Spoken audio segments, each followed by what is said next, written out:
Karina, o que nós podemos esperar daqui para frente? Se recebida a denúncia pelos ministros da primeira turma nesta quarta-feira, passamos à fase da instrução processual penal.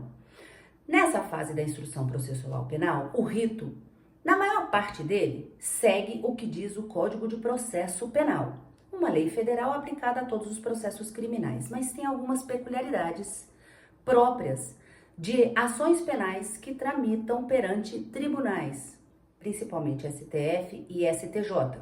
Para isso, nós temos uma lei específica, a Lei 8.038 de 90, e também determinações previstas lá no regimento interno do próprio Supremo Tribunal Federal. Então, vamos lá.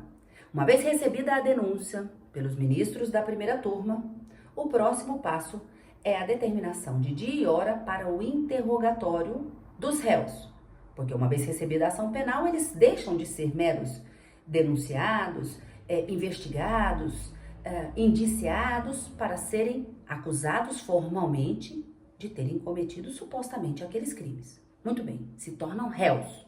Vamos chamá-los então daqui para frente, se recebida a denúncia, de réus. Esses réus, portanto, serão submetidos a interrogatório em dia e hora marcado pelo relator. Ouvidos nos interrogatórios, vem o prazo para a defesa prévia. E depois o processo segue o rito do Código de Processo Penal.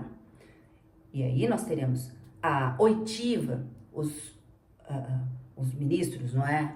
Através de juízes auxiliares do próprio tribunal, e aí tem um trâmite interior próprio, ouvirão testemunhas, tanto da acusação quanto da defesa.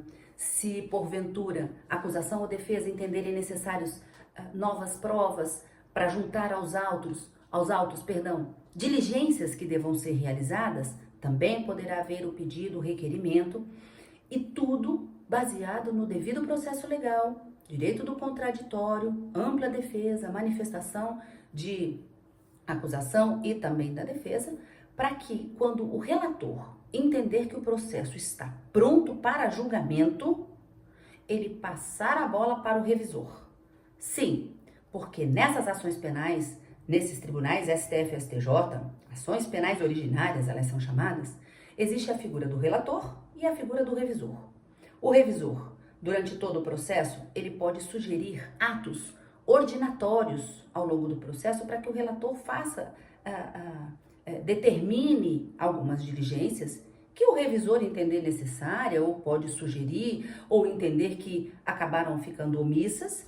Mas a figura do revisor entra também quando, o processo estando pronto para julgamento, o relator encaminha o relatório para esse revisor, ele vai fazer uma análise para concordar com esse relatório, sugerir complementação ou eventuais retificações, e aí, uma vez de acordo com esse relatório para julgamento, ele encaminha um pedido para o presidente, no caso da primeira turma, para que agende dia e sessão para o julgamento da ação penal.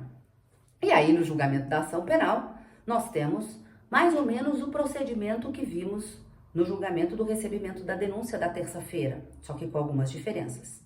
As defesas não terão mais apenas 15 minutos para se manifestarem no plenário da primeira turma, terão sim 1 hora para apresentar as suas defesas, e depois os ministros passam para a deliberação e votação de todas as provas que foram colhidas durante esse processo, para ao final decidirem, cada um dos 5 ministros da primeira turma, se condenam ou se absolvem todos aqueles réus contra os quais foram recebidas a denúncia e os crimes pelos quais eles estavam sendo acusados. Se condenados, vem uma outra fase da sentença, que é a dosimetria da pena.